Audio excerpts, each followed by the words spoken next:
विकसित बिहार को लेकर मेरी कल्पना ये है कि हम लोग देश के 10 अग्रणी राज्यों में विकास के पैरामीटर्स पे शामिल हो। एब्सोल्यूट ग्रोथ का कोई मतलब नहीं है। जैसे आप बता रहे हैं कि पिछले 10 साल में कुछ विकास हुआ, उस विकास का कोई मतलब नहीं, क्योंकि आप दूसरे राज्यों, आज बिहार विकास के ज़्यादातर मानकों पर 28वें 27वें नंबर पर है, मतलब देश में सबसे निचले स्थान पर है। 50 के दशक में हम लोग देश के सबसे जो टॉप 4-5 राज्य होते थे उसमें हमारी गिनती होती थी। तो हमारा विकसित बिहार का पहली परिकल्पना यह है कि हम देश के 10 अग्रणी राज्यों में अगले 10 साल में शामिल हों। जो लोग अगर ये कह रहे हैं कि हम इसको आकर 1 साल में नंबर 1 बना देंगे, 5 साल में नंबर 1 बना लेंगे, उनको इस विषय की कोई जानकारी नहीं है, वो मूर्ख लोग हैं। अगर प्रति व्यक्ति आय को आप ले लीजिए, बिहार में 35,000 रुपये आय है, जो नंबर 1 का राज्य है उसका आय प्रति व्यक्ति 2 लाख रुपए है, तो आप कैसे 2 लाख एक साल में हो जाइएगा? अगर आप अगले 10 साल तक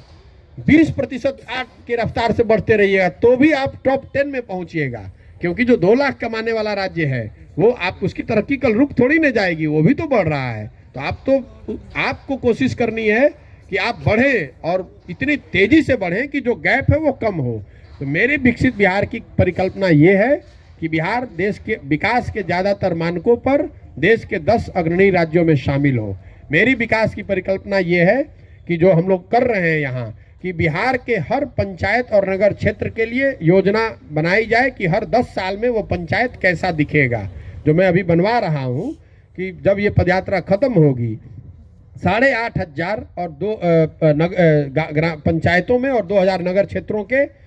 विकास की योजनाएं, हर पंचायत का एक यूनिक योजना बनवा रहे हैं, ताकि उस पंचायत की जो समस्या है उसको संकलित किया जाए और ये बनाया जाए कि अगर कल आपको जनसुराज का जनता की कोई सरकार बनती है तो हर पंचायत में क्या कुछ किया जाना चाहिए, ताकि वो पंचायत देश के अग्रणी पंचायतों में, मतलब देश के अग्रणी पंचायतों में विकास के मानकों पर वो शामिल हो सके। वो हर पंचायत की एक योजना बनवा रहे हैं और जिले से निकलने से पहले यहाँ पर जो 350 पंचायत करीब हैं,